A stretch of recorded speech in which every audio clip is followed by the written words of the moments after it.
Hi, everyone. Welcome to Thanks for Sharing. I am your host, Jackie Pack. And today I want to explore the intricate dance between emotions and healing. We're going to be diving into the transformative work of John Bradshaw and Pia Melody on the concepts of toxic shame and healthy shame. Two sides of the same emotional coin that can either imprison us or set us free. But before I get into that, I want to give a little bit of a backstory about why I wanted to talk about this particular topic. I have talked about shame before in different episodes, and today I'm going to be, for longtime listeners, you may know that. And some of the information today may not be new information, but I am going to cover it from a little bit of a different angle and talk about it in a different way that hopefully, if you've listened to other previous podcast episodes talking about shame and healthy shame and toxic shame, hopefully this one just expands your understanding and gives you maybe more hands-on ways of understanding and processing the world around you. So my family and I went on a cruise. And I want to say up front, if you love cruises, that's totally fine. But I didn't ever really want to go on a cruise. And neither did my family. I remember as a kid, maybe as a teenager, my dad talking about family vacations, which we didn't do very often. And most of our family vacations were camping trips, local camping trips someplace in Utah, either more northern Utah or the Salt Lake Canyons.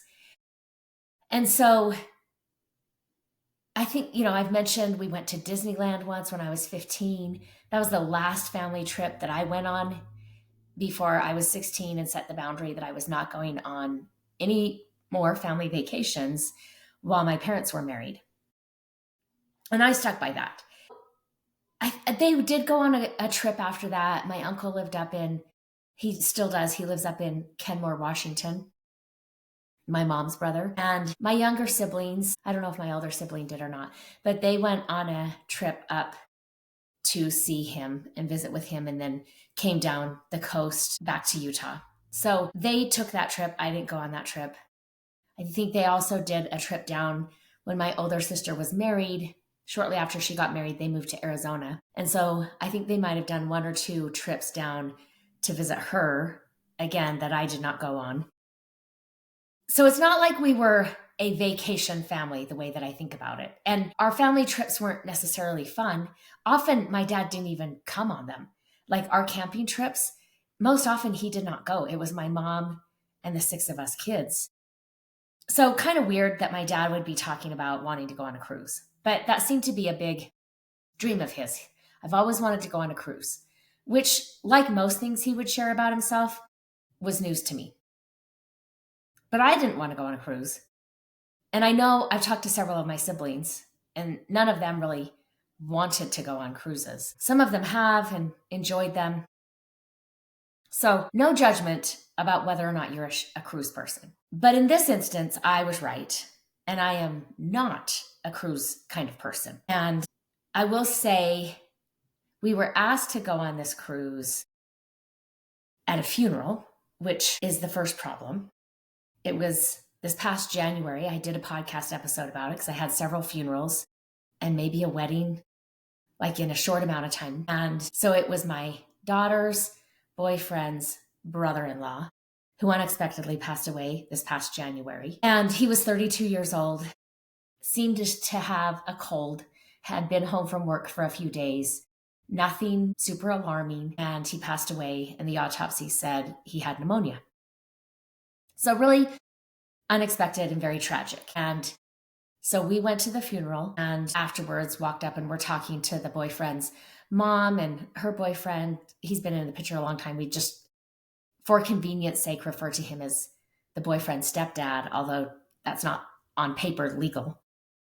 And then we had the boyfriend's dad and his wife were also there when we walked up and were talking to them. And so we were just, offering condolences. I think this is the second time as a family we had met the dad. Like, first time was at my daughter and her boyfriend's high school graduation. That's the first time we met the dad. And then at this funeral, however many years later, she would have been 24. So, several years later, we saw the dad again. Offered condolences, but we don't really know him. And it was the dad's suggestion. The brother-in-law enjoyed going on cruises. So the dad was saying, we should really go on a cruise the week of Thanksgiving. And he was saying this to the mom and stepdad. And, the brother was standing there and some other family members. I'm just assuming they're talking to each other, and that's fine. But then the dad kind of directly turns to us and says, you guys should come. And, you're kind of playing it off like, yeah. And then he's like, no, really, will you guys come? And again, you just had a funeral. So that's how the cruise started for us. And so we've gone on a cruise. It was a 7-day cruise down to Puerto Vallarta, Mazatlan, and Cabo. And now we're back. And I can definitely say not much of cruise people. So there was a lot that happened. I told my staff, as mental health therapists and all the info we have bouncing around in our head, we should not let ourselves be on cruises. That's a lot of information to process, and there's nothing you can do about them. You can't do anything about the information that you're taking in and that you're witnessing, and it's just a lot. And, I think it was the second night at dinner, we just call our daughter number 5. Technically, I did not birth her, but she's my daughter's friend. She's lived with us for 5 years. She's just like one of the family. And so one night, that second night at dinner, I think it was, she said to me, I try not to be a judgmental person. And I find I'm really struggling to not be judgmental here. And she said, are you judging people? And I said, Lillian, I have a license. I'm certified to be able to do that. And oh my gosh, it's so much information. And it's just a lot of information. Now, as the cruise went on, I will say, some people said, we went on a Carnival cruise and they're like, oh, Carnival isn't the best of the cruise lines to go on. You could go on Norwegian or Royal Caribbean maybe, or Princess. I think those were some that people were like, oh yeah, you probably should go on those cruises. Those ones would be better. Overall experience better. Carnival is maybe the beginner, or not beginner, because we found other people on the ship who also, this was their first cruise and they seemed to be having a similar experience that we did. But they were just saying Carnival is maybe a lower cost, which I would say taking our whole family on a cruise was not inexpensive. It cost a good chunk of change. And yeah, if I'm going to spend that much money, I don't know. I would not want to go on a cruise. And I was talking to, I couldn't remember who, I was saying a friend, but I do remember now. I was talking to my older sister about the fact that we were going to go on a cruise. And they had gone, her and her husband had flown to Europe this summer and gone on a cruise, like a maybe 3 or 4 day cruise out of the Mediterranean, I want to say, and had a great time. But I think that's a different type of cruise. And so I said, she was asking me, why don't you want to go on a cruise? And I said, well, it seems to me like being locked in a chuckarama that's floating on the ocean. And, when I would say this to people who've gone on cruises, they would say well, you're not wrong. And I'm like, yeah, that's not helping me think that I'm going to enjoy this. And to be clear, me not wanting to go on a cruise doesn't mean I'm not going to have a good time or make the best of it. I'm not going to walk around being pouty and miserable and reminding everybody that I don't want to be here. I'm not going to do that. I'm going to make the best of it, and I'm going to have a good time with what is in my control, right? But I was telling my sister, it also seems like if there's a medical emergency, that's not a good idea to be in the middle of the ocean somewhere with a medical emergency. And she assured me that that's somewhat of an irrational fear. So when we got home and she was asking me, hey, how was your cruise? Do you like it? Do you see why some people might like it now? And I said, well, not really. I said, there actually was a medical emergency and it required a blood transfusion, which that's a problem. It's 11:30 at night. We had left Cabo, which was our last port, and we were headed back to Long Beach. And, it's 11:30 at night. My husband had started to come down with a cold. And so he was already asleep. And I'm just in bed reading my book. And they come over the loudspeaker, right? Or the PA or whatever. They come over and they say, attention passengers, we have a passenger with a medical emergency. We are in need of type O negative blood. If you have type O negative blood and a blood donor ID card, please report to the medical office on floor 0. Thank you for your assistance. And I'm sitting in bed thinking, ooh, that can't be good. Like, I wonder, that doesn't sound good that they would need blood. And then 15 minutes later, they came on, made the same announcement. And so again, I don't have Wi-Fi. I read that Wi-Fi is very spotty anyway. It costs a lot to get Wi-Fi. So I didn't choose that option. But I'm sitting there thinking, what would happen on a cruise ship that would require a blood transfusion? And so the next morning, we're up. I say to my husband, like, hey, so last night they made these 2 announcements, and I tell him about it. And he's like, I thought that was part of my dream. And I'm like, no, I was wide awake. So not a dream. Those were real. And, we went up to the Lido deck to get some coffee, and we met my daughter and son-in-law who did have Wi-Fi. And we were kind of talking about that. My son-in-law was like, statistically, off the top of my head, I'm guessing there's 5 to 6 people on this boat who have type O negative blood. And I said, can I borrow your phone? And so I Google what injury on a cruise ship would require a blood transfusion. And Google had no answer. Just comes back, we cannot find any matching searches. And then it gives me a list of attorneys in California who one of their specialties is suing cruise lines. So I'm like, well, I broke Google. They have no answer for me. And we had seen somebody just ask, like one of the people in more of an official, like captain type of uniform. I don't know if it was the captain, but we saw somebody ask one of them what had happened. And of course, they just said, all we can say it was a medical emergency. And so then a little bit later, we met up for breakfast. We're talking about it. And, if you don't know my kids, but my kids were like, challenge accepted. We're going to figure this out. And so throughout the day, or morning, day, they were talking to other people, around the ship, and came across some girl, they said. I don't know if she was over 18 or under 18, or I don't know the age, but whose sister has type O negative and had gone down to the medical office to donate blood. And she said, all my sister said was there was 8 to 10 people down there to donate. So they had the people they needed to donate. It was a 4-year-old boy with a pre-existing medical condition. One of my kids is in the medical field. And so she said, that's hemophilia, or there was another condition that I'm not recalling the name of off the top of my head.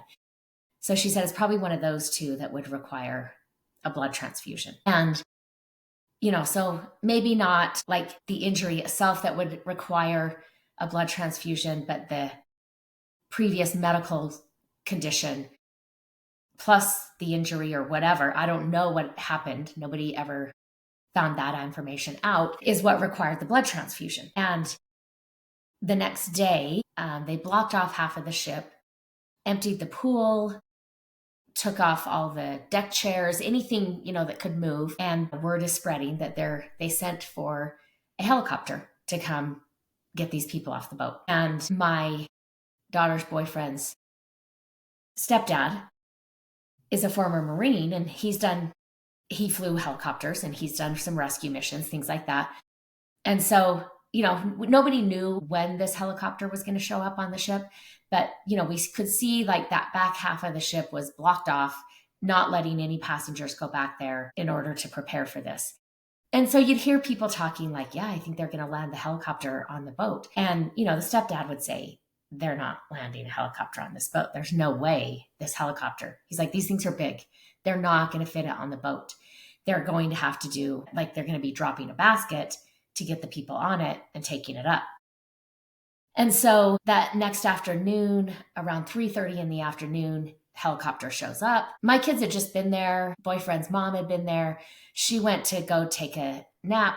My kids had wandered off, I don't know where. So it was just the stepdad and me and my husband sitting with windows by one side of the ship, just talking. And then the stepdad said, look, I can hear the helicopter. And sure enough, it was out the side of the ship that we were on. So we could watch from the windows until it moved over. The helicopter, kept even with the pace of the ship. The ship was still moving for a while. I mean, the whole thing was maybe 25, 30 minutes long. And so, it moved over the deck part of that ship. Then it moved back and kept even with the ship again. Then it moved back over. So you couldn't see what they were doing when they were over the deck part of the ship. We could just see them because they had that blocked off. But we could see them out the side of the ship. And, it was interesting. He's kind of telling us, here's this and that. And they have a medical team on that helicopter. And, I was asking, is the crew, are people on the ship having to load the people in the basket? Or do they send somebody from the helicopter down? And he's like, no, the crew has to do it. It's just interesting for him to kind of be giving us information that, this helicopter, I mean, he knew what it was. It was a Coast Guard Seahawk G, blah, blah, blah. I don't even know if it was a G, but, he could tell us what kind of helicopter it was and kind of just walk us through what's happening. He's like, oh, they're having a good day. They're excited because it's not just a boring day. They get to go and they get to make a rescue. And so, he's telling us they won't fly with the basket, like not fly, but like they won't even move back to the side of the ship and make sure everybody's secure before taking off with the basket down. So they're going to lower the basket over the deck, get the people on. He's like, it's the basket will hold 2 full-size adults, whatever that means. So he's like, at least one parent is going with this 4-year-old. They're not going to take a 4-year-old without a parent. And depending on if both parents are here with other kids, obviously they might leave one parent, or they, if it's the only child, or both parents can go, they might take both parents and a 4-year-old. But the basket would be lowered over the ship where we couldn't see, and then lifted back up into the chopper in the area where we couldn't see. And then it would move side to side, parallel with the ship, which it did. And kind of was there for a little bit, 5 minutes or so. And, I was asking, like, what's happening now? And he's like, oh, they're just making sure that the 4-year-old's secure, stable. They're making sure that, whatever parents are there, that they're secure. They've got everybody before they start flying back to San Diego, he was guessing is where it came from. They're just making sure everybody's safe, secure, the patient is stabilized. And then sure enough, they took off. And so somewhat exciting to watch, but he told us every 10 minutes, this helicopter is expending 400 gallons of fuel. Like, holy cow. And then I said, well, who pays for this? And he's like, oh, the parents pay for this. And I said, how much is that going to be? And he's like, I don't know, minimum $5,000. And I'm like, oh, that's going to be expensive.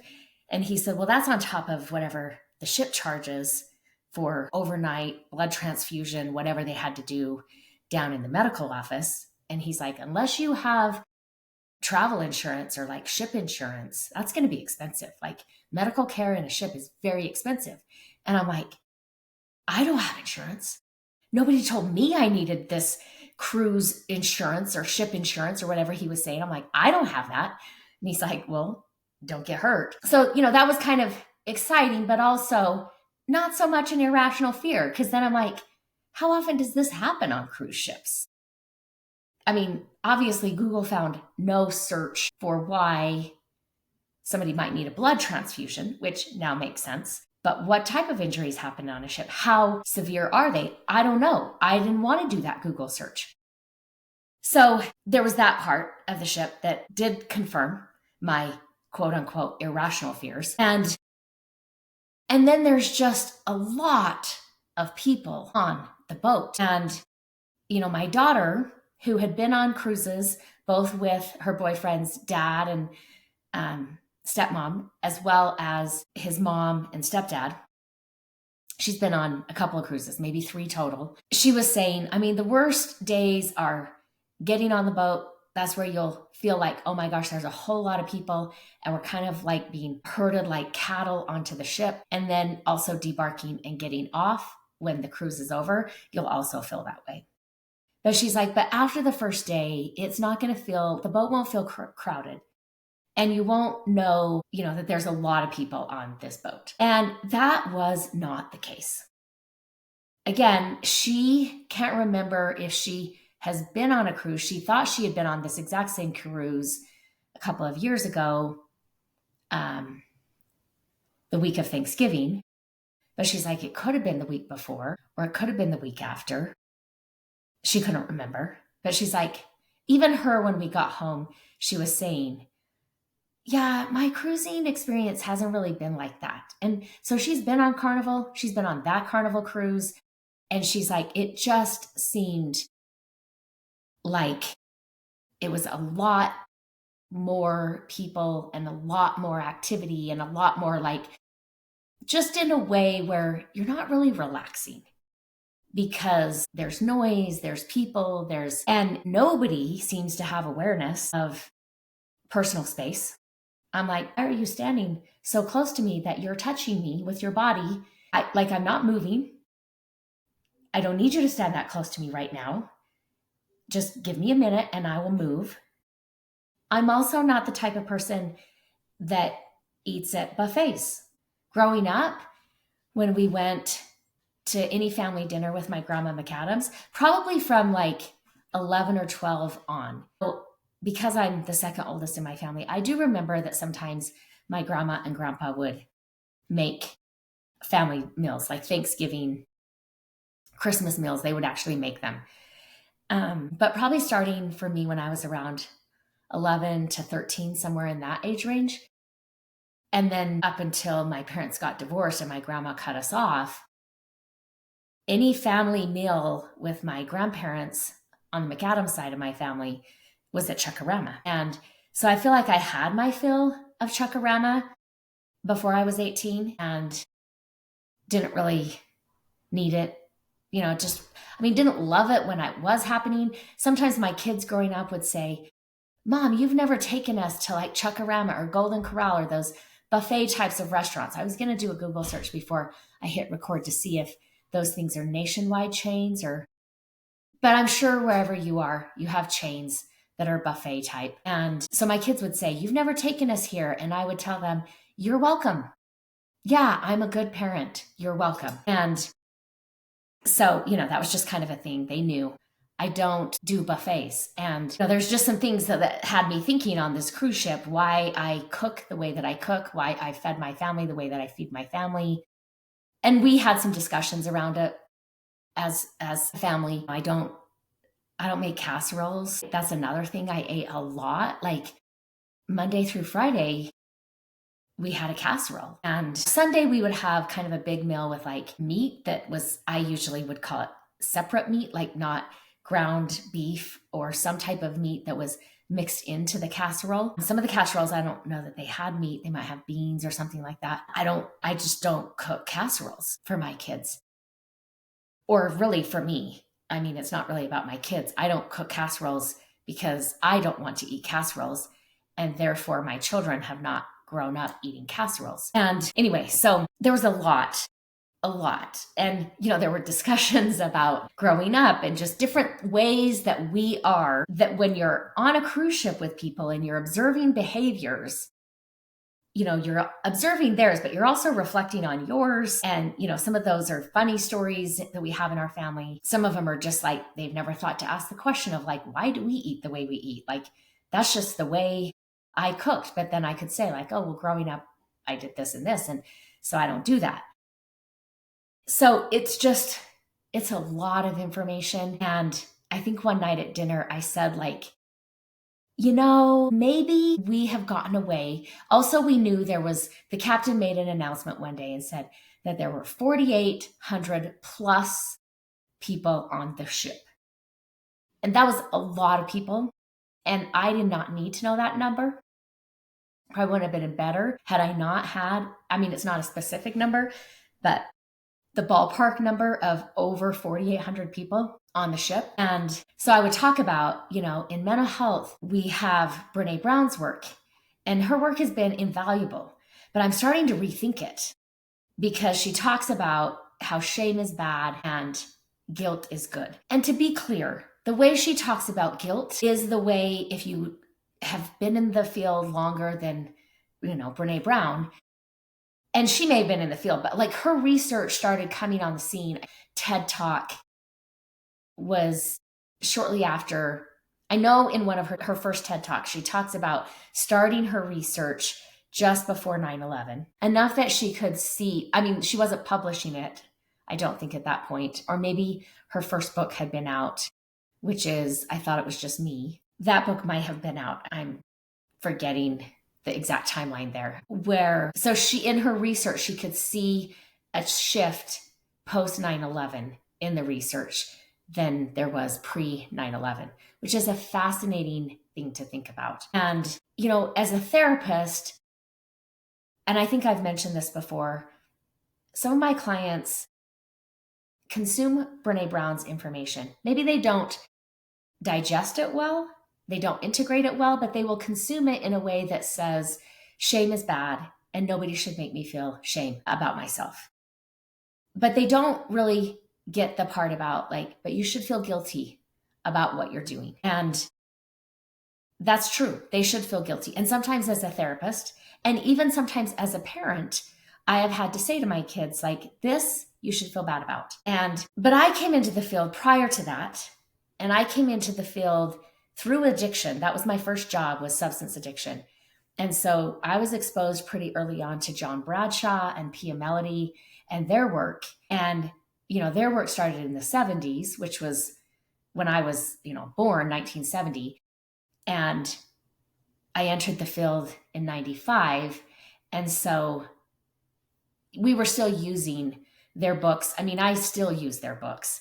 But sometimes if we're doing a group read on one of Pia Mellody's books or something like that, I will say, just also, let's be clear, this was written in 1974 or 1976 and hasn't really been updated to today's standards of thinking. So when she talks about how parents should spank their child, and it should be with palm open, over clothing, and not full force, for many of us today, we're like, why are you spanking your children? Why are you giving us instructions on how to spank your children?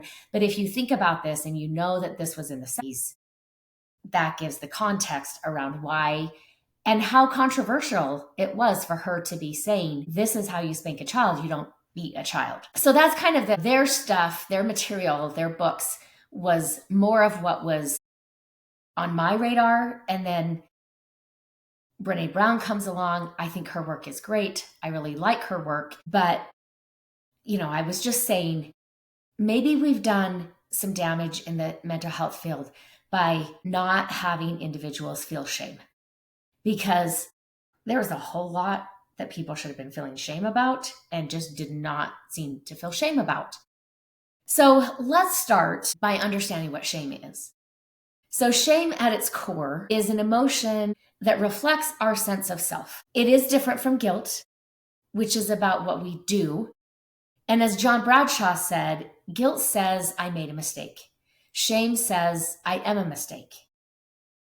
And this distinction is crucial. Guilt can guide us towards accountability, but shame, especially toxic shame, erodes our sense of worth. And then Pia Mellody builds on this by describing two forms of shame, healthy shame and toxic shame. Healthy shame, Mellody explains, reminds us of our limitations as human beings. And it keeps us humble, it keeps us connected and aware of our interdependence, right? That we can't, in communities, in families, in neighborhoods, in states, in all of that, we are not truly independent. We are interdependent. meaning what I do impacts people around me and what they do impacts people around them. And so there are limits to me being a human and me wanting to do whatever I want to do. No, that would be shameful. And I would feel bad about that because that has a negative impact, or that has an impact. Let's just say my behavior has an impact in the world around me. So that's healthy shame. Toxic shame, that's when shame transforms into an identity. It becomes a constant oppressive narrative that whispers, or sometimes it might scream, "You're not good enough. You're unlovable. You don't belong.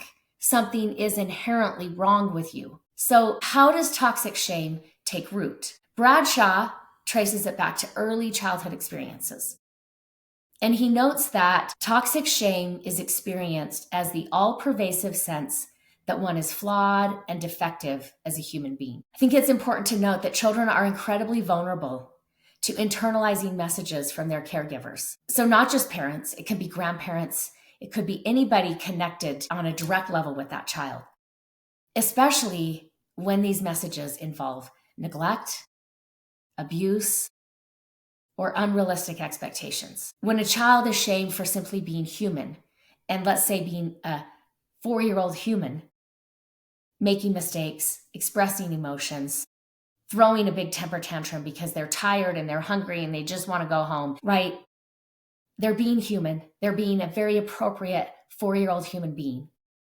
Or maybe asserting independence, right? There's a TikTok, is it a TikTok or Instagram? I think it maybe is Instagram account that I follow. And I just love it. And she's like, things my 5-year-old hates me for this week, right? And they're completely irrational, but they're completely just like 5-year-olds, asserting their independence.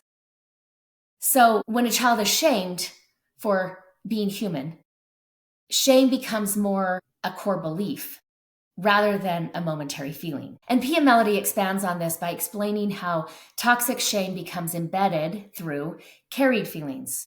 So this might remind you of the last podcast episode, if you listen to that, with Bridget and I, talking about carried feelings or induced emotions. So these are feelings projected onto us by caregivers who haven't dealt with their own shame or trauma. So let me give you an example. If a parent suppresses their anger or inadequacy, they might project those feelings onto the child. And when this 4-year-old is throwing a temper tantrum, that parent does not know what to do because they've never been allowed to be angry. And here is this 4-year-old openly, unabashedly being angry. And that parent is going to have their own emotions come up that they project onto their child. And over time, the child carries not only the child's own shame, but also the unprocessed emotion of their parents. And they start to take on the unprocessed emotions of others. Lately, let's say the past couple of years, this term empath has gotten very popular. People will, there's some podcasts that I listen to, and one of the co-hosts will declare, like, I'm an empath. And she's shared enough about her backstory that, there is some trauma there. I'm sure that there are some carried feelings that she has from her parents, unprocessed and unresolved emotions. And yeah, that makes you more aware, and you're more likely to take on the unprocessed emotions of others. It's not necessarily a healthy thing. As a therapist, I wouldn't necessarily see that as like a magic gift per se, more a trauma response. And for those struggling with toxic shame, the journey to reclaim healthy shame involves reparenting themselves. This is a concept that both Bradshaw and Melody emphasize in their work. Reparenting means offering ourselves the love, boundaries, and validation that we didn't receive as children. Toxic shame might feel like a life sentence, but it doesn't have to be. Through awareness, compassion, and connection, we can transform the voice of shame into a gentle reminder of our shared humanity. And as Bradshaw reminds us, healing is not about perfection, right? If human beings are imperfect, then healing is not going to make us perfect. Instead, healing is about reclaiming our authentic selves. But like I was saying, not all shame is harmful. Was I going to say something else about? But as I've said, not all shame is harmful. Healthy shame, as Melody describes, is essential for emotional regulation and relationships. It reminds us that we are imperfect, and that's okay. Bradshaw calls healthy shame the guardian of our humanity. I love that. I love that phrase, that healthy shame is the guardian of our humanity. Healthy shame tells us, I don't have all the answers, and that's okay. Healthy shame tells us, I need help, and that's human. Healthy shame tells us, I made a mistake, and I can repair the harm. Healthy shame is the foundation of humility, accountability, and authenticity. However, I think people can misunderstand this. They don't get that having a healthy amount of shame is actually good for us as human beings. Because without it, we will exceed our limits and violate others' boundaries. We can behave in ways that do not make us positive members of our community, even if temporarily our community is the 4,800 plus people on a cruise ship. Some examples of this might be putting their children or a group of their children on the cruise ship together in one cabin with no responsible adult present. So 3 of my kids were staying in one cabin. And on the one side, they said, was a youngish couple with a baby. And the baby frequently cried. And they're like, I mean, that's annoying, but to be expected. And so you just kind of had to tolerate that because you could hear the baby whenever it was crying. On the other hand, the other side of their cabin was a room, they said there was like 4 children, they think, ranging from the ages, they guess the oldest was maybe 11 or 12 down to maybe 5. And they're like, we never saw an adult even come near that cabin. You know, they're like, we don't know if these kids were siblings, cousins, friends. We don't know because we never saw an adult or several adults come to check on the kids ever. And they're like, and these kids might be up at all hours of the night, banging against the wall. They're like, they're probably jumping, or some of them are fighting, and then somebody's crying and wailing. And it's too much for the oldest child, 11 or 12, to have to manage. And, you know, our kids would say, I'm so glad their parents are having a relaxing vacation wherever they might be, because we're not. When we're in our cabin trying to sleep, we're often being disrupted by these people next door who are children with no adult supervision. You know, there were also several times, and, you know, this happens. There were times I lost my children. But like I said, this was a big cruise ship. And there were times, like one time we were trying to get off the ship at a port. And, you know, beforehand, we all had our water containers, right? So we wanted to go up to deck 10, fill them up with ice and water because it was hot in Mexico, you know, 80s. And then we'd go down to exit the ship. And so as we're heading up to deck 10, you know, the one time I was going to meet my kids at their cabin, my husband and I were meeting them at their cabin. Then we were going to head up to deck 10 and then meet the others down on deck 0 to leave. And so, you know, we're walking towards their cabin and we pass this little boy. I would say he was probably 6 or 7 years old. And he seemed a little nervous. You know, it hit my radar and he's just kind of snapping, walking down the hallway. And we get to their cabin. They come out. We're starting to walk back and we're walking past him in the same direction that he's walking. And my one daughter who was there said, hey, I like your Crocs and I like that Pokemon button on them. And he's kind of like, and I was right behind her, so I could kind of see him. And I just thought, oh, he's going to cry. And he kind of says to her, thanks. And then I said to him, are you lost? And he just burst into tears. And he's like, I don't know my cabin number. It starts with an 8. And I mean, these are 4-digit cabin numbers. There were times my 25-year-old got lost. Now, fortunately, she can go to a map and find it and figure out where she's at. But this is a 6 or 7-year-old. And so, you know, I said, okay, let's take you up to deck 10 where we just came from. Let's go up to deck 10, walk up to the bar, say, hey, we found this kid wandering on deck 8. It was like less than 5 minutes, and somebody from security had him and was taking him to guest services, which is fine. And then we could go do what we were doing and then get off the ship. And that's fine. Like, I don't have a problem doing that. But that was like every day we were trying to get off the ship. And that's a lot of lost children. And I'm thinking, who's sending their 6, 7-year-old back to their cabin and expecting them, to remember the cabin number? And then, one side of the hallway is odd and the other's even. And like, that's just a lot to comprehend as a 6 or 7-year-old. And, to me, I'm like, could that child know that information? I don't think they could know that information. So let's talk about this concept of shamelessness that Bradshaw and Pia Mellody also talk about. So what happens when a person, whether this is a parent or a boss or any type of authority figure, operates without healthy shame? This dynamic, like I said, is one that both John Bradshaw and Pia Mellody address as shamelessness, and it can cause harm in profound and lasting ways. So again, it's always important to define shamelessness, or to define a term. So unlike healthy shame, which keeps us grounded in our humanity, a lack of shame often leads to arrogance, entitlement, and an inability to admit mistakes. Shameless individuals act as though they are above the rules or they are exempt from accountability.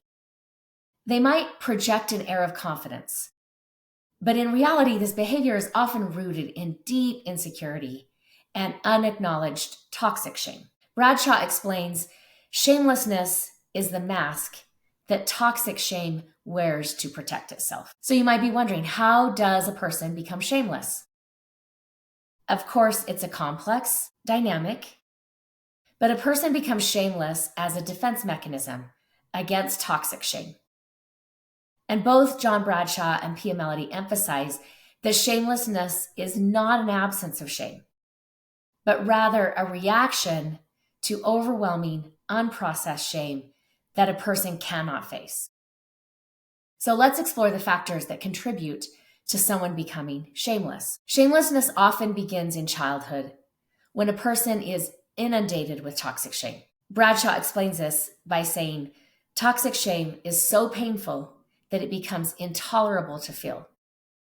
To survive, the person builds a false self to mask it. So some of the dynamics at play that lead to shamelessness is critical or abusive parenting.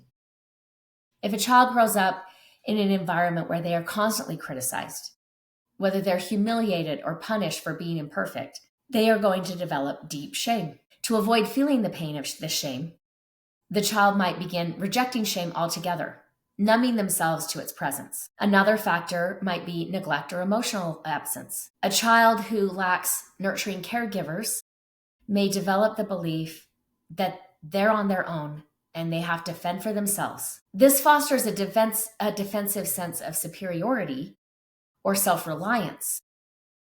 It's not real independence or self-reliance because they're at an age in which guidance, nurturing, caregiving is still needed. And in response to that, their trauma response is masking these underlying feelings of inadequacy. There might be projection from caregivers. Parents who haven't dealt with their own shame, as we've talked about, may unconsciously pass it on to their children. Pia Mellody describes this, saying children can end up carrying not just their own emotions, but also the unresolved shame of their caregivers. And to escape this burden, the child may adopt shamelessness as a way of pushing those feelings away. Another dynamic at play might be overcompensation in order to avoid vulnerability. Shameless individuals often develop coping mechanisms to overcompensate for their deep-seated insecurities. These defenses can include perfectionism, where they strive to be flawless to avoid any situation that might trigger shame. However, when perfectionism fails, which it will, because that's not sustainable, shamelessness can manifest as defensiveness or blame shifting. Another way they might overcompensate is grandiosity. inflating one's sense of importance or power to mask feelings of inferiority. Bradshaw refers to this as the false self, a persona that denies vulnerability and projects an image of invincibility. They might also mask their vulnerability by controlling others or dominating situations. A shameless person avoids feeling powerless or inadequate. And this can show up in their relationships, in their parenting, or if they get leadership roles. Another way that shamelessness develops is through cultural or societal reinforcements. We know that certain environments or cultural norms can encourage shameless behavior. For example, there might be workplaces that reward narcissism. In competitive environments, shameless behavior, like taking credit for others' work or refusing to be accountable, can sometimes be rewarded, and that will reinforce these tendencies. Culturally and societally, we also have really rigid gender roles, particularly for men, which can discourage vulnerability and promote shamelessness. Bradshaw noted that men are often socialized to suppress shame and to project strength at all costs. Shamelessness can also develop in response to trauma or survival mechanisms. Pia Melody points out that unresolved trauma often creates emotional defenses to protect against further pain. For someone who has experienced betrayal, neglect, or abuse, shamelessness may arise as a survival strategy. The line of thinking might be, if I admit my flaws or mistakes, I'll be attacked and abandoned, so I won't show any weakness. And over time, this protective mechanism becomes a rigid part of their personality and their belief system, that they have no weakness. They don't make mistakes. They are not flawed in any way. Another way a person can become shameless is that a person may have never witnessed healthy shame in action. Without examples of people who own their mistakes, who practice accountability and remain connected to their humanity, they might not learn how to process shame constructively. Shamelessness can also stem from addiction, which Bradshaw calls a shame-based disease. This might be addictions to substances, work, sex, or even power can become a way to numb toxic shame. And over time, the addictive behavior creates a self-reinforcing cycle of denial and avoidance, which deepens this shameless facade. So despite appearing confident or invulnerable, shameless people are often deeply wounded. Bradshaw says this: shamelessness is not the absence of shame, but the denial of shame. It's a defense mechanism designed to protect a fragile and wounded self. While shamelessness may serve as a survival strategy, it creates isolation and prevents emotional growth. And healing requires acknowledging the toxic shame beneath the surface and replacing it with the humility and connection that healthy shame provides. Now, I get this question a lot because when you're talking about anything, again, I've mentioned before, narcissism is so overused in our society. So you might be listening to this and thinking, is she saying that shameless people are narcissistic? Well, narcissistic individuals often display behaviors that seem shameless.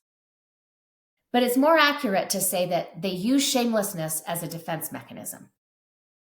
So not everybody who is shameless would meet the criteria for narcissistic personality disorder. And everybody who meets that criteria for narcissistic personality disorder probably uses shamelessness as one of their defense mechanisms. Beneath the surface, many narcissists do harbor deep toxic shame. And then they mask this shame with grandiosity, entitlement, or control, projecting an image of invulnerability to avoid confronting their inner wounds. John Bradshaw explained, narcissism is the result of toxic shame being converted into a false self. This false self is an armor that hides the wounded inner child. So again, narcissism, I think I've said this before, narcissists are typically deeply flawed individuals with a lot of very deep wounds. But instead of confronting those, they create this narcissistic image that protects them and kind of runs the show. And they almost trick themselves into thinking that narcissistic defense mechanism is the authentic self, which it is not. So shamelessness in narcissists will typically show up as, a refusal to admit fault or take any responsibility, a need for constant admiration and validation. And again, that can be very overt and it can also be quite covert. And it can look like a lack of empathy for others' experiences.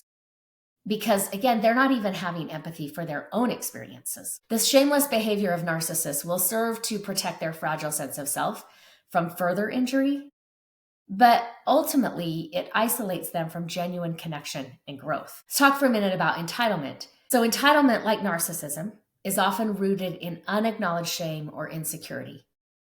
People who feel entitled may act as though the world owes them something, often as a way to avoid feeling vulnerable or powerlessness, or to avoid feeling the emotions they have about some wrong that happened. Entitlement may develop from overindulgent or neglectful parenting, which fails to model healthy boundaries.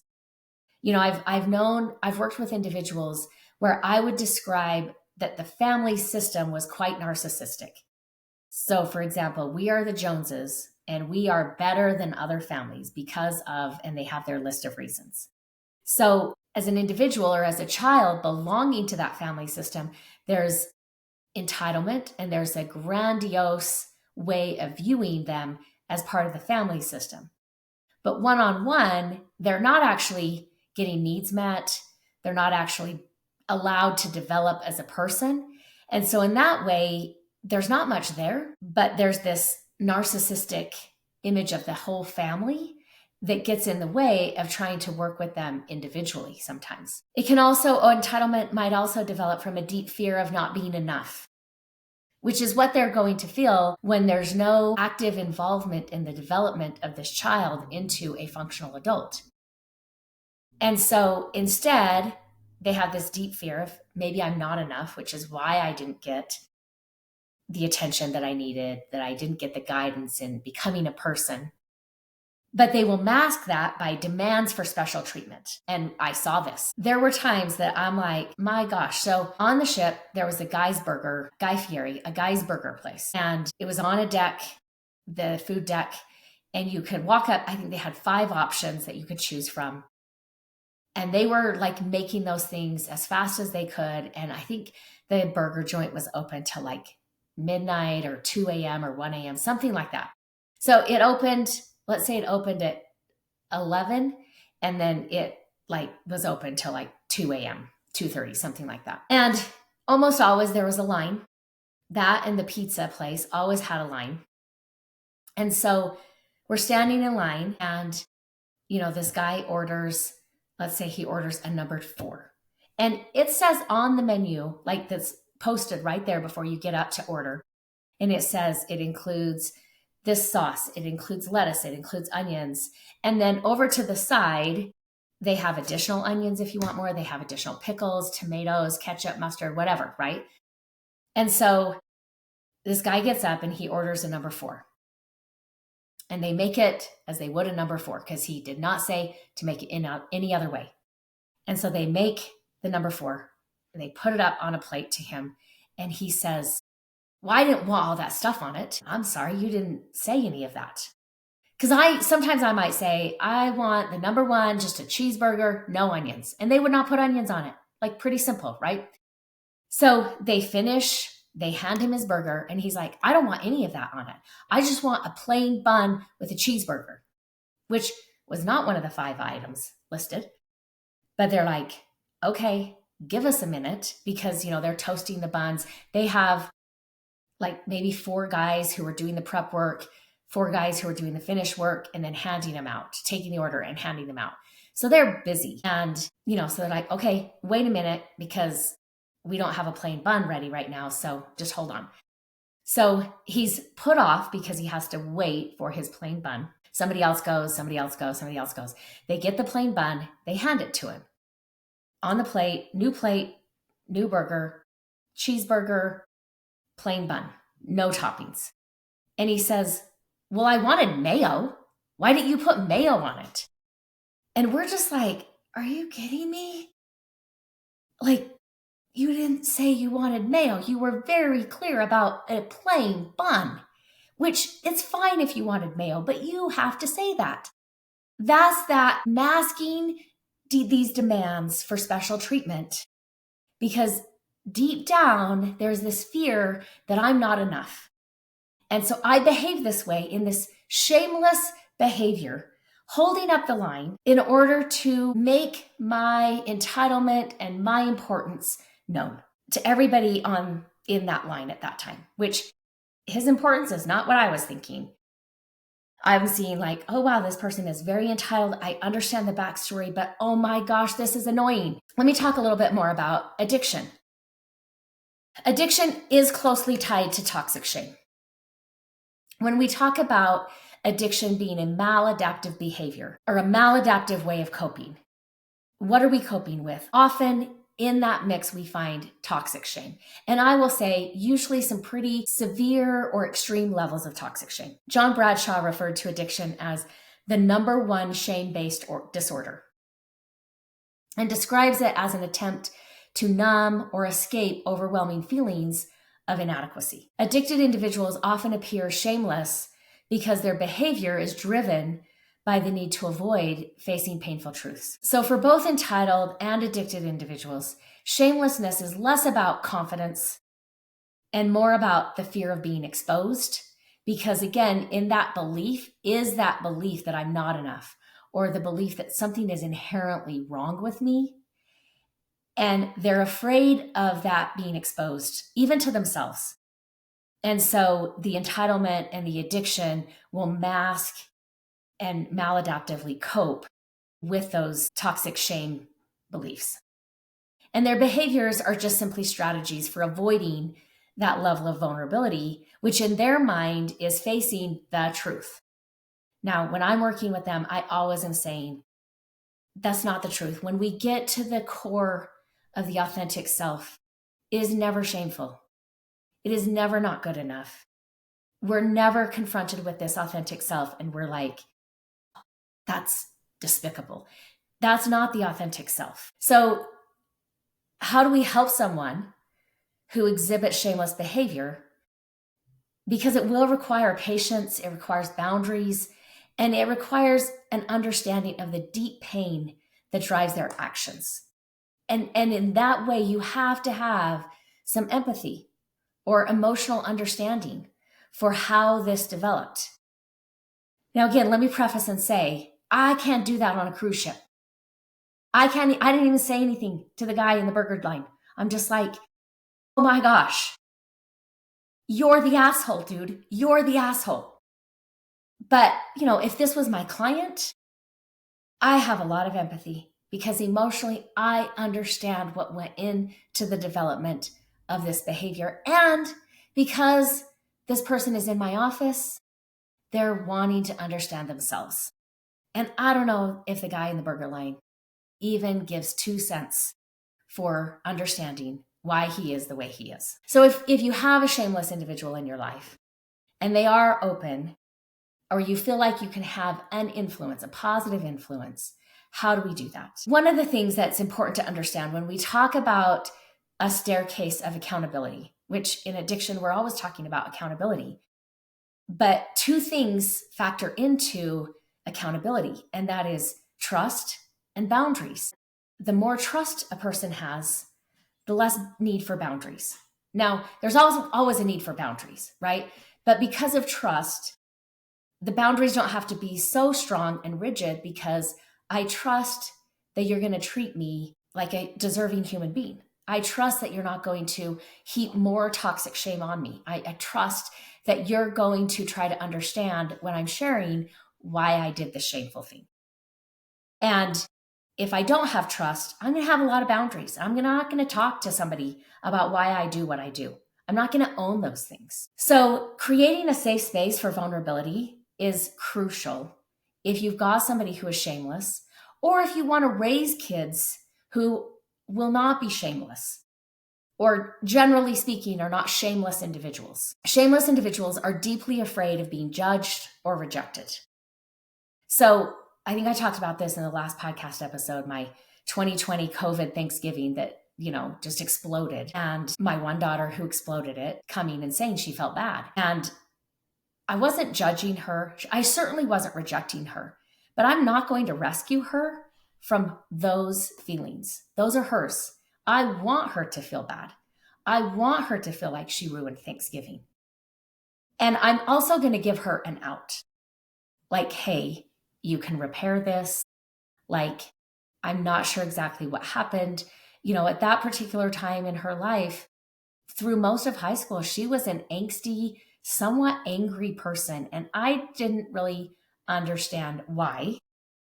I knew she was smoking pot.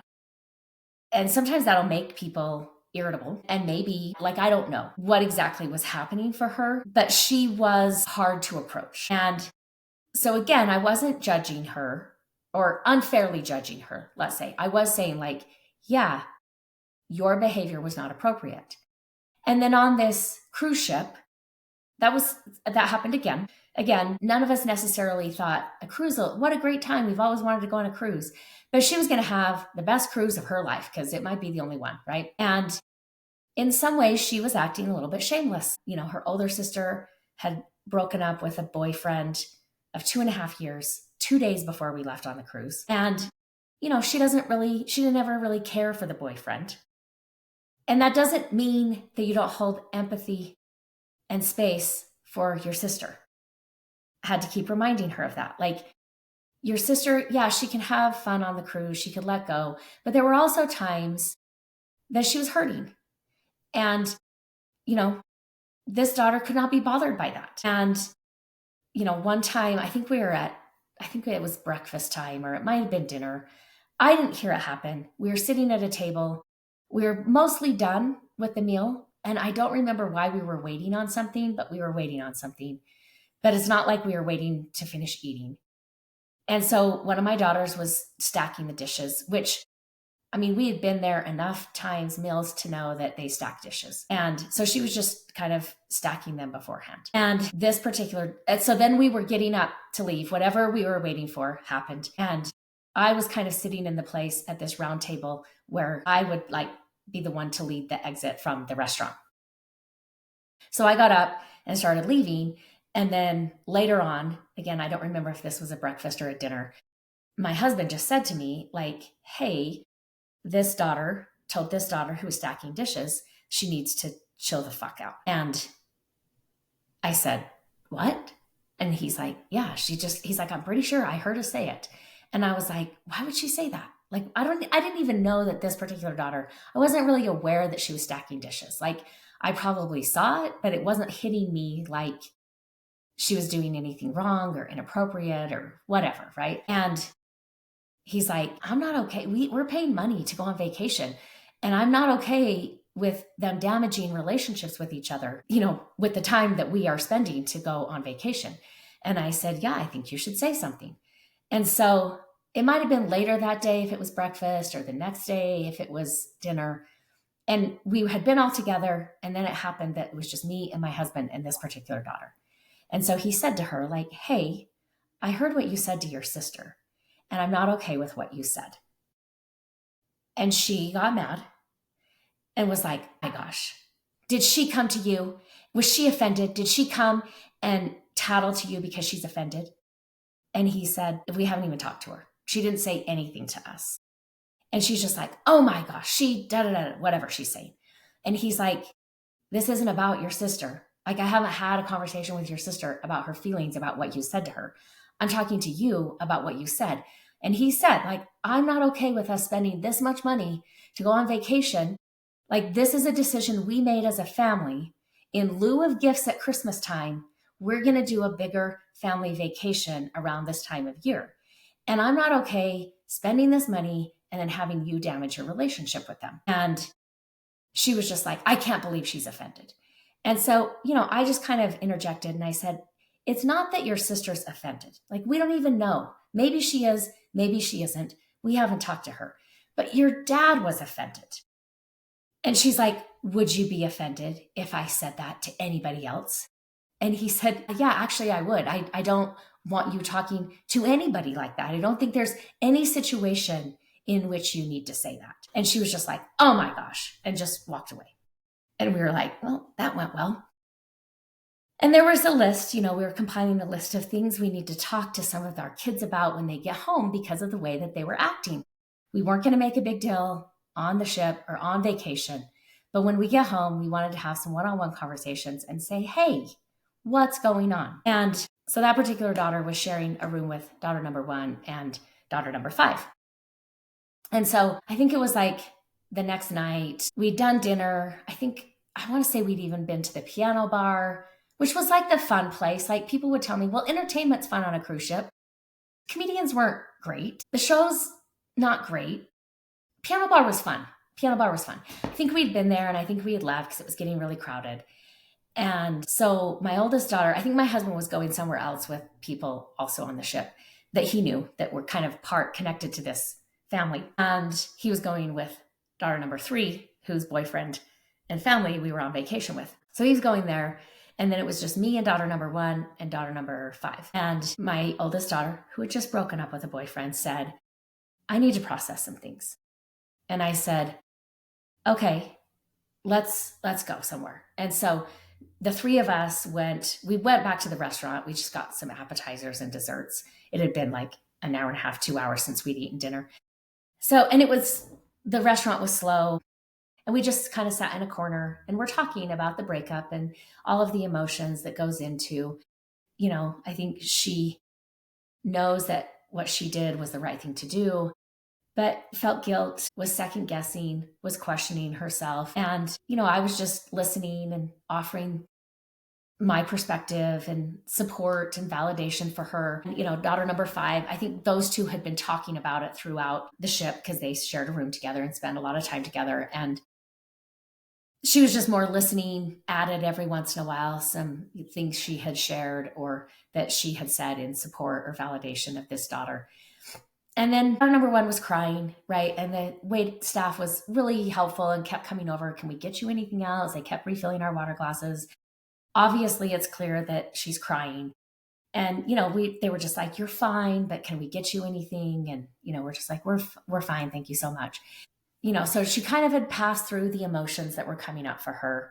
And we were there probably a couple hours, maybe 2.5 hours. We were just talking. And she was starting to feel a little bit lighter. And we were just kind of talking about the cruise and different things like that. And then she said, like, yeah, this particular sister came back to the room and was complaining to these 2 that mom just snapped. Mom just lost it on me. And she's like, she told us what you were mad about. Which again, I never even heard her say it. I wasn't really mad about I wasn't happy when my husband told me what she had said, but neither of us snapped or lost it. And so I just said, I was just listening. She's like, yeah, she was telling us about it. And she's like, and I just said, if mom lost it or if mom snapped, I know she'll circle back and she'll own that and she'll apologize for that. She's like, but I also heard what you said. And she's like, there's probably 10 ways you could have nicely said not to do that. And you found the one worst way of saying it. And she's like, so I think you should take the feedback.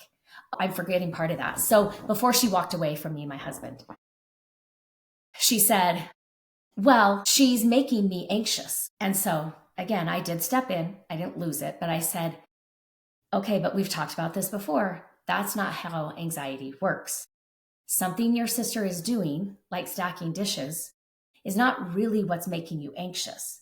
And I said to her, if you're feeling anxious, it's probably more about the 4,800 plus people on this cruise ship and the lack of safe, like a quiet space to go to just like ground.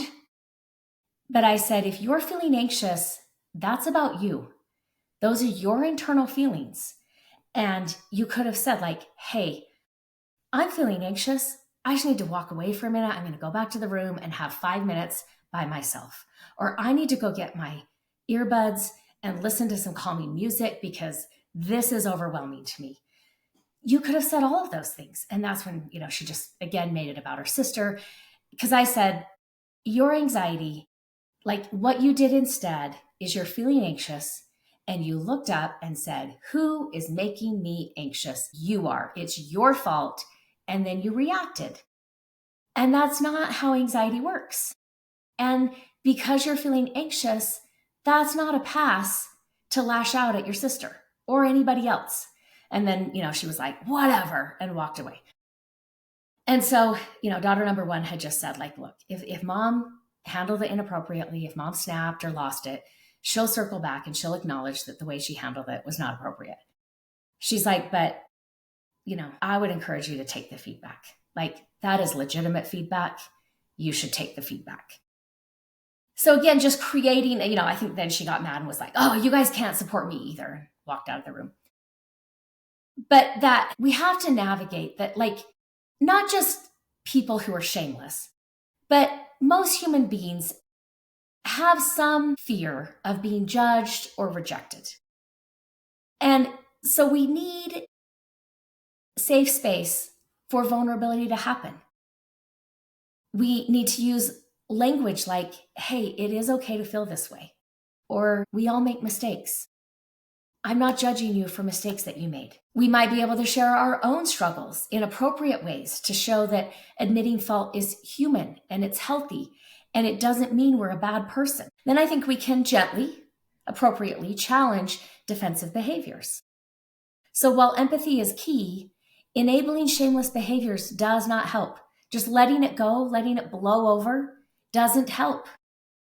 So we have to gently but firmly hold shameless individuals, or those moments where an individual is being shameless, we need to have them be accountable for their actions. Again, whether they take accountability in that moment is to be determined. And, I think that varies based on who they are, the situation, the moment, all of that type of stuff.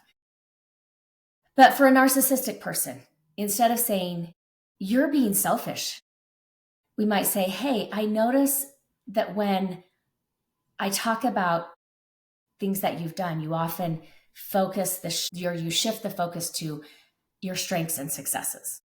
So can we explore why that might be? Like, I'm not in that moment when I'm talking to you about this challenge or this defensive behavior, I'm still mindful. I'm still very aware that overall you're a successful person.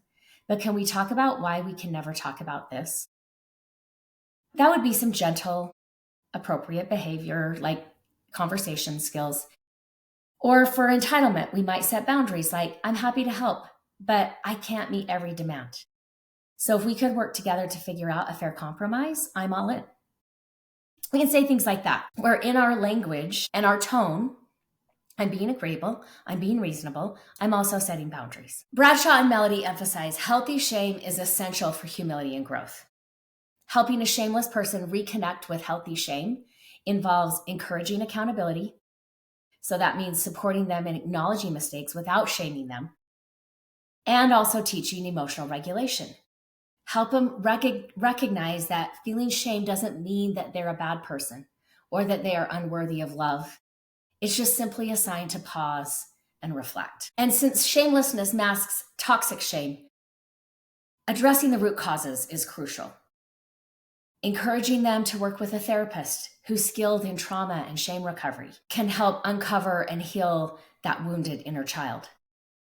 Suggesting practices that allow them to explore their emotions safely with the ability to self-regulate or to journal about moments when they felt criticized or rejected and self-reflect. Shameless individuals often struggle with empathy, which makes healthy relationships difficult.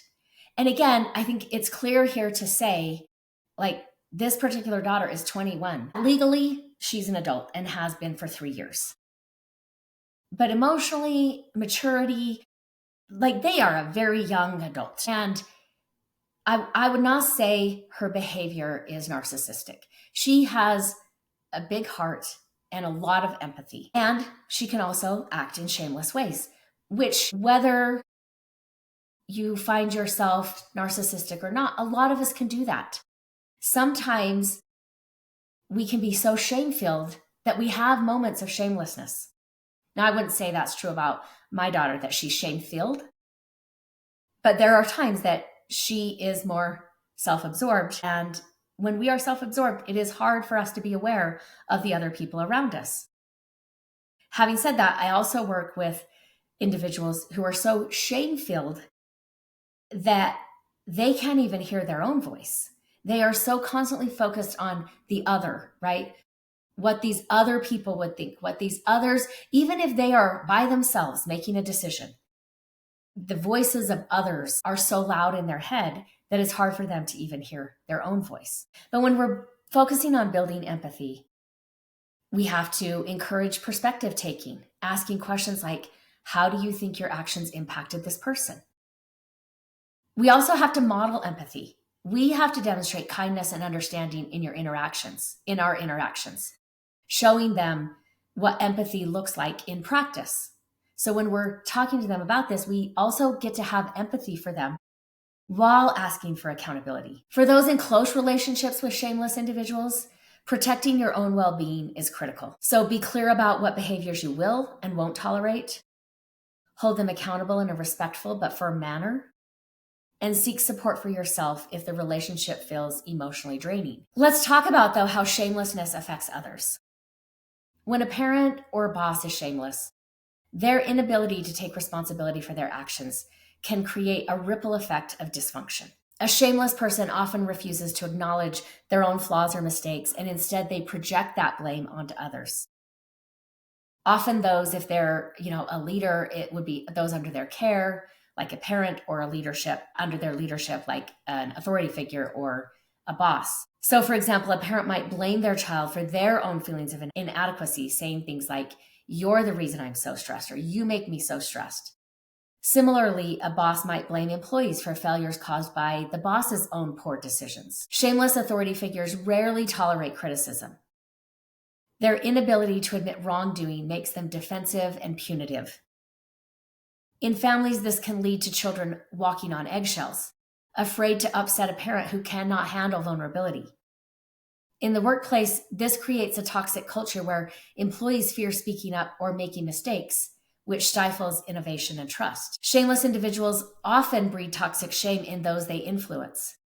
For example, a parent who never takes responsibility for their actions may place all the emotional weight of the family on the child or on one child, making them feel inherently flawed or responsible for problems beyond their control. In another example, shameless family systems will not take responsibility for their actions or the actions of the family members, and all of the emotional weight that the family refuses to feel then goes to Pia Melody highlights how children of shameless parents may grow up feeling chronically not enough. And they internalize the unspoken message that their worth is tied to how well they perform or how much they please others, which leads to emotional disconnection. Shamelessness also undermines intimacy. Since these individuals refuse to be vulnerable or accountable, it's nearly impossible to build trust or emotional safety in their relationships. And this leaves those around them feeling unseen, unheard, and unvalued. Now, I want to talk about a few other defense mechanisms, what we call defense mechanisms. This comes from Sigmund Freud. He's the one who started talking about defense mechanisms. Actually, it came from his daughter, Anna, who started compiling and noticing and naming the defense mechanisms. But I want to talk about projection as one of the defense mechanisms in shamelessness. Projection is one of the most common psychological defense mechanisms, and it plays a significant role in how shamelessness develops and perpetuates itself. At its core, projection involves attributing one's own unacceptable feelings, thoughts, or traits onto someone else, rather than acknowledging them as part of oneself. As John Bradshaw explains, projection is the process of seeing in others what we cannot accept in ourselves. For individuals struggling with toxic shame, the idea of facing their own flaws, vulnerabilities, or mistakes feels intolerable. To protect themselves from this discomfort, they unconsciously project those flaws onto others. And over time, this habitual defense mechanism contributes to shamelessness and allowing the person to deny any responsibility for their behavior or feelings.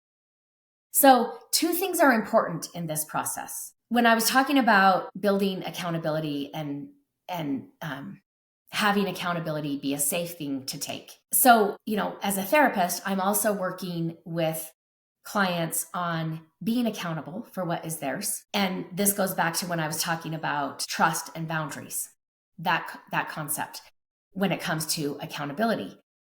The other thing that's crucial here, though, is the audience. And I kind of was mentioning that when I was talking about trust and boundaries, because the more trust I have, the more I'm going to practice accountability and feel comfortable taking accountability. And the less trust I have, the higher the boundaries are, and the less vulnerable I'm going to be with another person. Does that make sense? So I also wanted to talk about, this wasn't on my radar when I was thinking about on the cruise ship, because I had so much time to think, because you can only download so many shows or podcasts or books to listen to, or bring so many books with you. And then you're like just on your own with your thoughts, right? Which is not a bad thing, but I had so much time to think. So when I was thinking about this podcast episode that I wanted to make sense of everything that I'm processing on the cruise ship, I wasn't aware of this because I don't think it had happened until right after we got home. But the murder, the shooting and killing of the CEO of United Healthcare. Now, and then the response from the online community. Those are two different factors. And I want to talk about that same concept of trust and boundaries. So let me just give this disclaimer up front. Murder is never condonable. And I think, it was a little shocking to see the response from the online community. While at the same time, this shooter and the response from the online people who responded are reacting to this lack of accountability by the insurance companies in the United States, who are acting in shameless ways and making billions of dollars off of people's poor health insurance, denying things and costing people their lives. So murder because insurance denies or refuses to cover something is also murder. And we do know, and other countries are astounded by this, that people in America can die because their health insurance won't cover something. And that is as much murder as the person who showed up at the conference and shot the CEO outside of the hotel and killed him. Both of those are instances of murder. And I get frustrated with the shameless behaviors of corporations in this country, of senators and House members who, for decades now, have been passing laws. I mean, it was a big mistake in, I want to say it was around 2010, 2012, something like that. I should have Googled that, but this is I'm just going by thoughts here. And I think Mitt Romney, who was the senator from my state, just stepped down, didn't run for re-election, probably would not have been re-elected, but he was talking about how, it might have been when he was running for president, one of the times he was running, talking about how corporations should be recognized as individuals. And the Supreme Court, that case went all the way up to the Supreme Court, and the Supreme Court said, we agree. That was a shameless decision with far-reaching effects. And we do not hold them accountable. We can be frustrated with it. People might take the law into their own hands and break the law because of their frustration. I don't know that I have good examples of what to do to change the system. And so I can understand where this person was coming from. And I can understand where the people commenting are coming from. I am worried that once the Trump second presidency begins on Inauguration Day, that we are going to see a whole lot of shameless behavior happening from the leaders of our country. And the one thing I would say is we cannot normalize it. We cannot make ourselves immune. And so as I'm talking about these defense mechanisms, I think it's going to be important to know these and to become aware when they are activated so that we don't just get thick skin, stop watching, stop paying attention to what is happening, stop advocating for things to be different. Because my hope is that after this, next 4 years, A, we still have a country and a democracy. And B, I think we're going to learn some really hard lessons. And my hope is at the end of that time period, we have been humbled, we have felt our healthy shame, and we are ready to start making the changes that not only bring back our country the way that it was, but make it better than it ever has been. So I just wanted to give you that thought here as we go through these defense mechanisms. So projection will contribute to shamelessness because it allows people to avoid accountability, because they will think these are not my emotions, they are theirs, or these are not my behaviors, they are theirs. It places the focus on others, and the shameless individual avoids confronting their own shortcomings and their own vulnerabilities. It also allows them to maintain this false self that is a dangerous self. Shamelessness is often tied to the false self that Bradshaw describes as a persona built to hide feelings of inadequacy. Projection helps reinforce this false self by keeping the person's internal struggles hidden from both themselves and from others. So things like, what projection looks like is someone who might feel on a deep level, maybe they're not fully aware of this, but they feel shame about their own dishonesty, will accuse others of being untrustworthy or deceitful. Or people who feel deep insecurity might project arrogance and superiority onto others, saying things like, they just think they're better than everyone, but secretly they're fearing that they're not enough or they don't measure up in some way. Projection doesn't just harm the person using it, it also deeply impacts their relationships. And those on the receiving end of projection often feel confused, they feel hurt, and they feel unfairly blamed.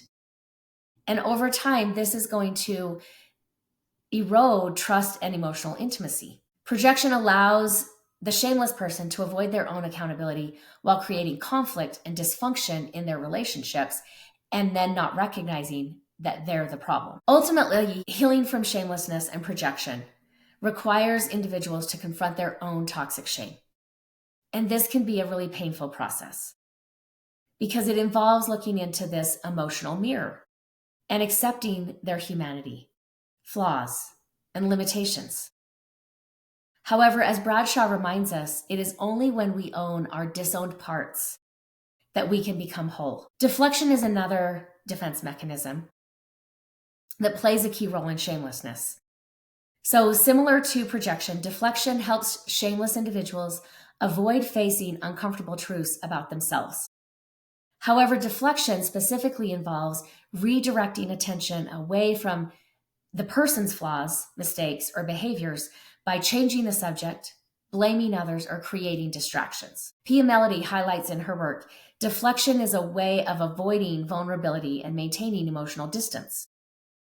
Deflection keeps us from facing the truth about ourselves, and it blocks genuine connection with others. So for people who struggle with shamelessness, deflection is a convenient way to avoid accountability or to perpetuate their false self-image and protect their fragile ego from feelings of inadequacy or shame. Some other defense mechanisms that also will lead to some shameless behaviors or shameless actions. When we're talking about a shameless behavior, this is somebody who engages in shamelessness more often than not. But all of us can be guilty of being shameless. And this is where becoming aware when this is activated or our defense mechanisms are activated, because our defense mechanisms they do protect us. That is the goal of defense mechanisms. So we have to be aware when they become activated, because we could move into some shameless behaviors. Again, shameless behaviors are often the result of deep, unresolved toxic shame, masked by defense mechanisms that protect the individual from confronting their feelings of inadequacy or vulnerability. So denial is another defense mechanism. It involves refusing to accept reality or facts, particularly when they are uncomfortable or threatening. Shameless individuals often rely on denial to avoid accountability for their actions or to maintain their self-image. An example of this might include a parent denying neglect of their child by saying, I worked so hard to provide for you. I gave you everything you needed. And it's just the parent gets to stay in denial about how their work and the neglect actually led to some emotional absence that their child experienced and is trying to talk about. Another defense mechanism, rationalization. This involves justifying inappropriate or harmful behavior with logical but false explanations. This mechanism allows shameless individuals to excuse their actions and avoid feeling any guilt. So they might minimize the impact, downplaying the harm caused by their behavior, making it seem reasonable or justified, or making this other person's reaction seem like the problem instead of their rationalization. Rationalization can also support a sense of entitlement by framing selfish or harmful actions as necessary or deserved. So this might look like an example of a person who's cheating in their relationship, but they rationalize their actions by saying, well, if my partner paid more attention to me, I wouldn't be looking elsewhere. Minimization is another defense mechanism. Minimization is a variation of denial, where the individual acknowledges an issue, but downplays the significance. This tactic helps shameless people avoid full accountability while appearing somewhat cooperative, but it still creates distance between them and real accountability because they're minimizing the impact or they're downplaying the significance. Displacement is another defense mechanism. Displacement involves redirecting feelings, especially anger or frustration, onto a safer target instead of addressing the real source. Shameless individuals may lash out at others to avoid dealing with their own emotions or responsibilities. So instead of owning up to their own shortcomings, they direct their frustration towards others, making those around them feel responsible for the problem.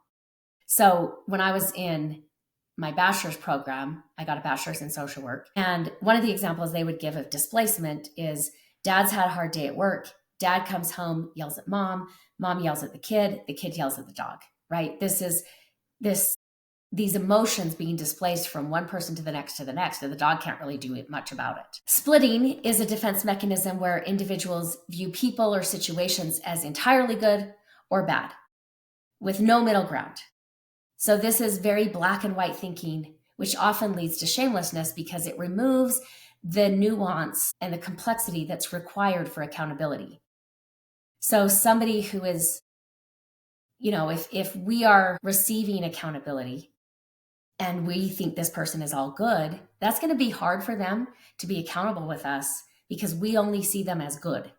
And now they're having to come and take accountability for something they did that is less than that, right? It's more nuanced. It's more complex.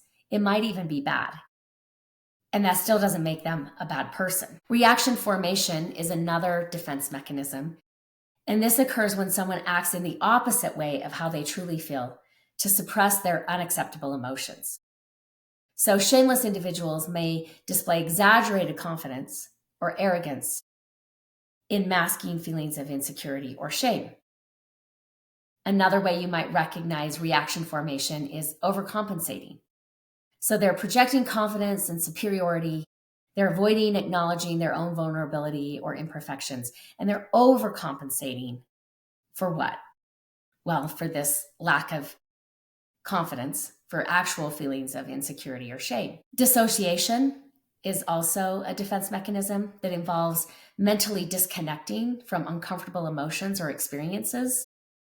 Shameless individuals can check out emotionally and completely distance themselves from the consequences of their actions. They might emotionally numb to the point that they become detached from the impact of their behavior on others, which makes it easier to avoid accountability or to feel guilt or remorse. Dissociation can also prevent any self-reflection, which allows them to persist in harmful patterns. Compartmentalization, I believe I've done some episodes on this one, but compartmentalization allows individuals to separate conflicting thoughts, feelings, or behaviors into isolated mental boxes or compartments.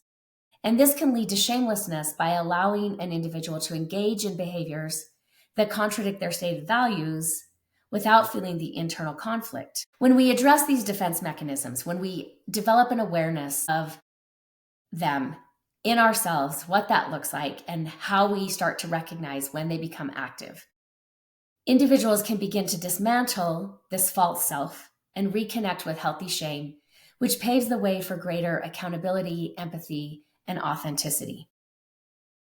Some practical tools for healing. John Bradshaw talked about how important it is. Well, in his words, he would say, you can't heal what you don't feel. Or I've heard this in this way, you have to feel it to heal it. So he would talk about naming the shame. Start by identifying when you're experiencing shame. Notice the physical sensations, kind of a tightness in the chest, heat in the face, and the thoughts that accompany it. Journal it, uncover the stories behind it, and then start to be able to talk about it. It's also important to separate identity from behavior. Remember, your worth is not tied to your mistakes. Your worth is also not tied to just your successes. Pia Melody teaches that we have to untangle who we are from what we do. And we can start with practicing affirming statements like, I made a mistake, but I'm still worthy of love. Or, my feelings are valid, even if others don't understand them. And then lastly, we have to connect with safe others. Toxic shame thrives in secrecy. We have to share our experiences with trusted friends, therapists, or support groups. Bradshaw emphasizes the importance of being seen and accepted by others, noting healing occurs in the context of a loving, supportive relationship. Healing from shamelessness is a long process. It is possible when individuals feel safe enough to confront their inner pain. As Bradshaw reminds us, healing toxic shame requires courage, both to face the wounds of the past and to reclaim the authentic self beneath the mask of shamelessness. By providing compassion, accountability, and tools for reflection, we can help shameless individuals reconnect with their humanity, and begin to heal. At the end of this episode, I want to remind you that your story matters. Remember, there's something meaningful in every chapter. Don't wait to share your story until it's finished. Until next time, Jackie.